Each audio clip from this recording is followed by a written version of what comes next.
Hello viewers, I am Dr. Radhika. I am professor in computer science and engineering. So in this session I am going to explain about data structures. So that is the introduction for data structures. First of all we will see why the data structures.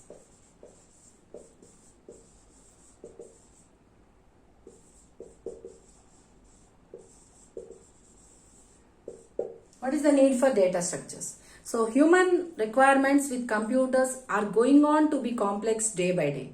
So in order to solve these complex requirements in an efficient way, we need some new study. That is, we can use the data structures. So, and also whenever you are, that is, we are day by day, we are having the complex problems. So these complex problems can be solved, can be easily solved by using data structures. So whenever we have the complex problems, so we have to provide the solutions to this complex problem. So if you want to provide the solutions, so whenever you are trying to find the solutions, so for example, if you want to find, if you want to check whether a given number is prime or not. So you are trying to find whether a given number is prime or not. So whenever you want to check whether a given number is prime or not, so multiple clients may write the program in different ways. That is, you can write, so one person may write a program in different way, and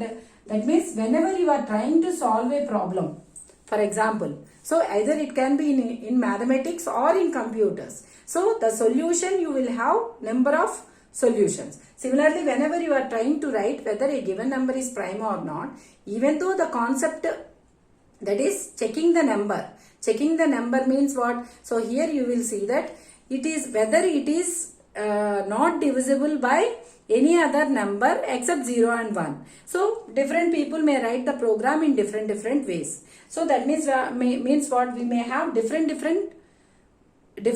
solutions for the same question. So that means what? This is some solution 1 and this is some another solution 2 and this is some another solution 3 and this is some another solution 4. So whenever if you have different solutions, so all are giving the correct answer. So that means all are giving whether they are, that is whether the given number is prime or not. They are giving the correct solution.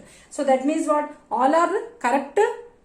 All, we can say that all the solutions are correct. So whenever if you have the solution to your problem, we call it as feasible solution. So why we are calling it as feasible solution is, so if it is giving the correct output for us, what is required for us, if it is giving the correct output, then we say that it is a feasible solution. Whenever you are saying that it is a feasible solution means, we can say that it is correct answer for our question. So simply we can say that it is a correct answer for our question. So that we call it as feasible solution.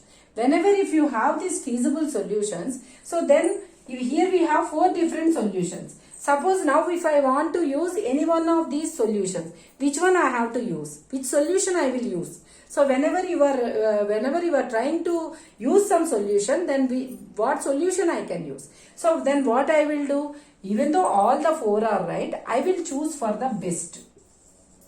I will choose for the best solution. So how we can say that which is the best solution? So that depends. That in the case of computers, what we will do is, we will say that out of these 4 solutions, so we are trying to write this program, we are trying to execute this program on a system. So regarding system wise, what we will do is, we will say that out of these 4 solutions, we say that how we can decide that which is the best solution.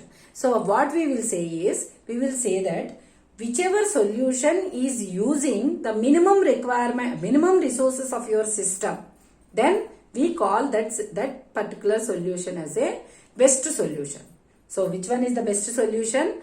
Whichever solution is using the minimum resources of your system, that is called as the best solution. So always whenever you are working with systems, we say that the main resources of a system are time and space. We call them as time and space. So that means The time means the processor time and the space means your memory space. So why we say that, why we consider these two are, because we say that these are the costly resources of your system. So what we will do is, how we can decide that which one is the best is, so whichever takes less time to execute on your processor and whichever occupies less memory space on your system. Though whichever uses the less resources of these the less resources of time and space, we call it as the best solution. So that means, so out of these four solutions, suppose if the first solution, if this is having the time as for example 5 units of time and space as some 1 unit of time, okay, and for example if solution 2 is having time of 4 and space of 1, and for example space of 4, and this is also having t of 4 and s of 3, and another one is it is having some 8 and s as 2. So for example these are the time and the space. So then what we will do, out of all the four, what we will do is we will consider first as the time. So out of all the four, which one is having the less time? We are having the second and the third solutions. But both the solutions are having the same time. Then we will go for the space. So that is, even though both the times are same, the space is, here it is occupied as 4 and here it is occupying only 3 units of space. So that's why out of all the four solutions, we say that this is the best solution. So the best solution, we call it as optimal solution.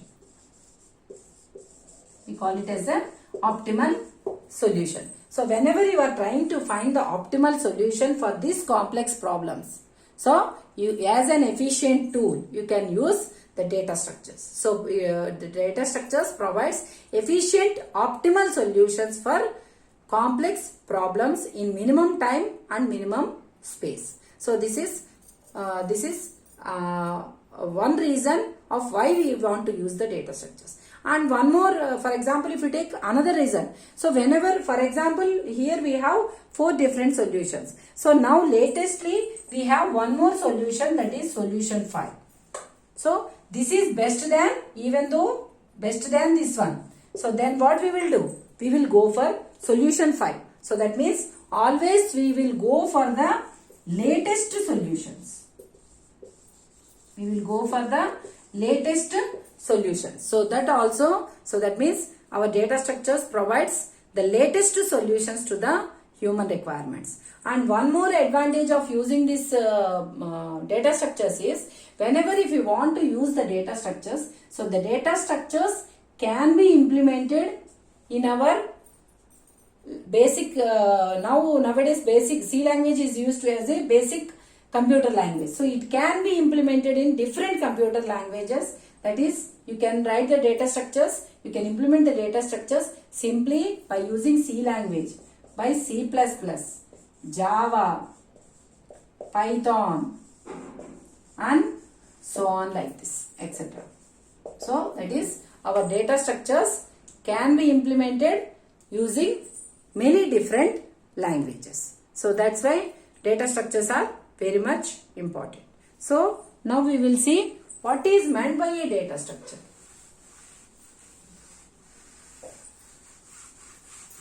So first of all, before knowing what is meant by a data structure, first of all what we will do is, first of all we will see what are the two words. What is meant by data? So data means it is just information or just value, or it can also be value or set of values. So it can be more than one value also. So data structure means what? It is just collection of values or set of values. So what is a structure? The way of organizing this particular data, the way of organizing this particular information or data is called as a structure. The way of organizing the data.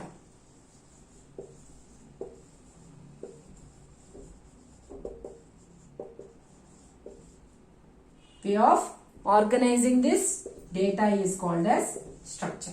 Now, what is meant by data structure? So, data structure is a specialized format for organizing and storing the data in memory.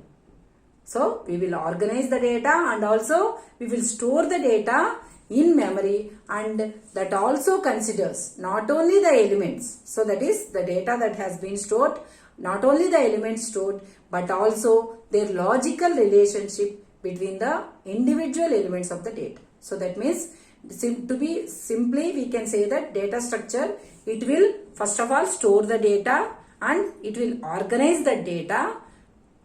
It will organize the data and also it maintains some logical relationships between the individual elements of the data. So that means it can store the data, it can organize the data, we can perform certain operations on the data, and it also maintains the logical relationship between the individual elements of the data. So that is called as a data structure. So these are what are the things that we will do. That is, we will store, we will organize, we will perform certain operations,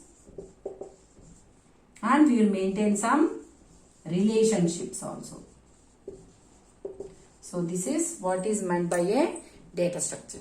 So the examples of data structures, we have arrays, tags, queues, linked list, etc. So we have any examples of data structures. The next one is, we will see now what are the advantages of data structures.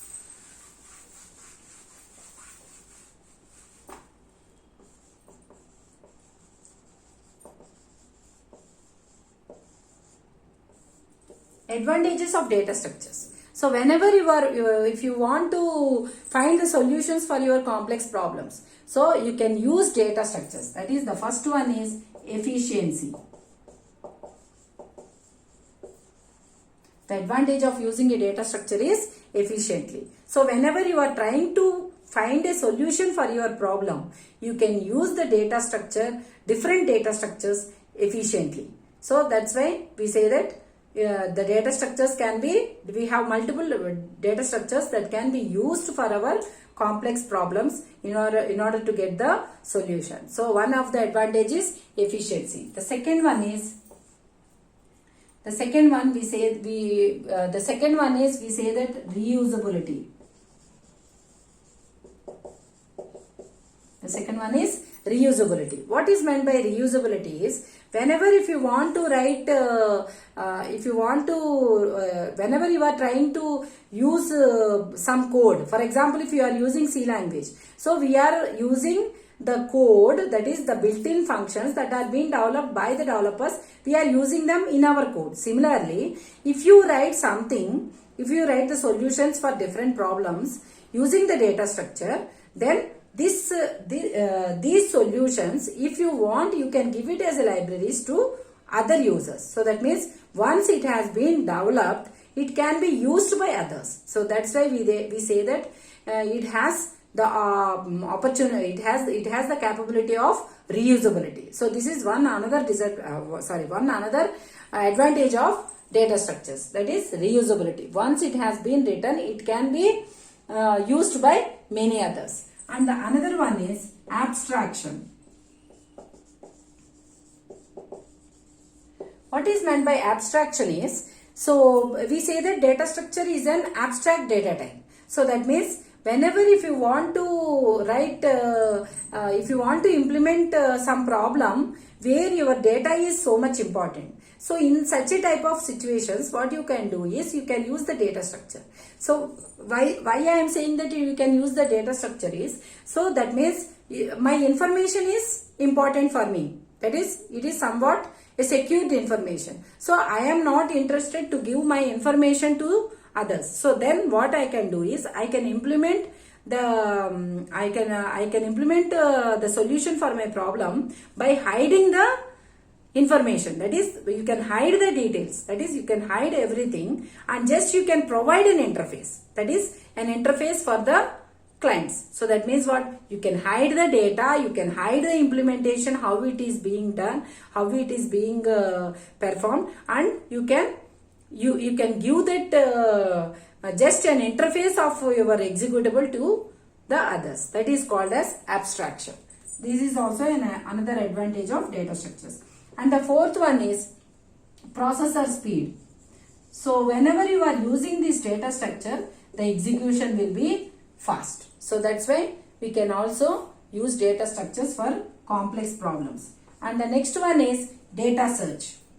So data search, here we have different data structures. So out of these different data structures, if you are trying to search for some data, so we have multiple options. So we can use multiple data types, and also we have multiple techniques in order to make our search process fast. So that is another advantage. And another advantage is multiple requests.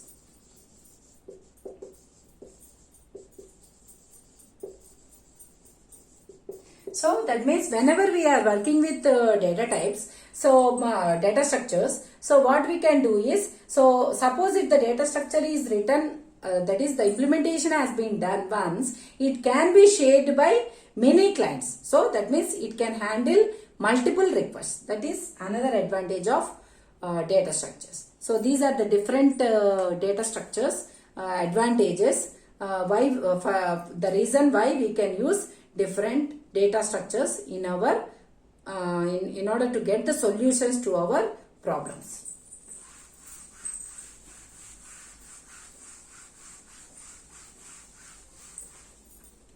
And next we will see the classification of data structures.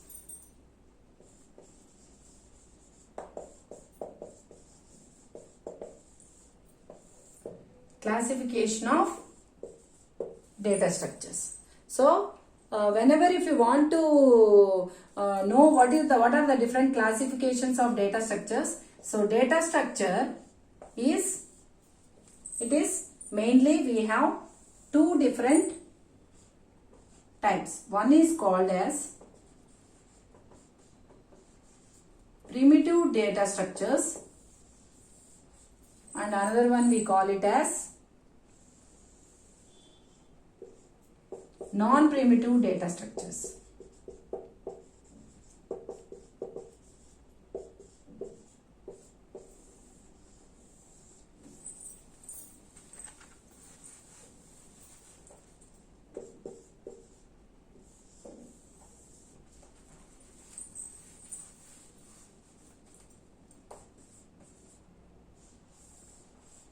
So primitive data structures, all are familiar with this primitive data structures. Here we have int, char, float, all these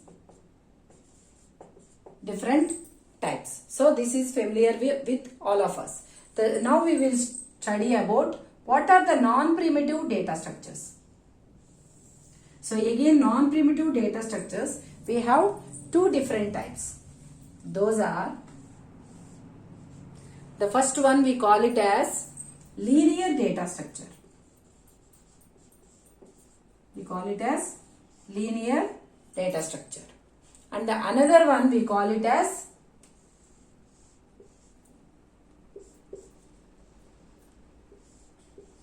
non-linear data structure. One we call it as linear data structure, and another one we call it as non-linear data structure. So first of all, we will know what is meant by a linear data structure. A linear data structure traverses the data elements sequentially, in which only one data element can be directly reached. That is called as a linear data structure. That means here the logical relationship between the elements is maintained sequentially, or you can say it as linearly. And also here you will have only, you can go to only one element, that is you can traverse to only the next element in the case of linear data structures. So so again in linear data structures, again we have two different types. So those are, we have static linear data structure, and another one we have dynamic linear data structure. So what is meant by static linear data structure is, we say that it is fixed, or we say that it is a rigid structure. So that means once it has been declared, it cannot be, we say that once it has been declared, we say that it cannot be changed. So that is called as static linear data structure. And what is meant by this dynamic linear data structure is, so we say that it is flexible. So that means, so everything can be done at runtime. So flexibility is there. So that is called as a dynamic data structure. Now we will see what are the examples for this static data structure. Those are arrays. So for static linear data structure, we have the example array. And for dynamic data structure, we have stacks, queues,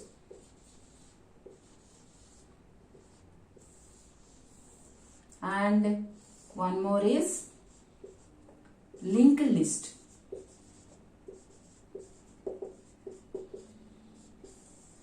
So these are the different dynamic examples for dynamic linear data structures: stacks, queues, and linked list. So these are all implemented using pointers. That means everything can be done at runtime. So now we will see what is meant by nonlinear data structure. Nonlinear data structure, every data item is attached to several other data items.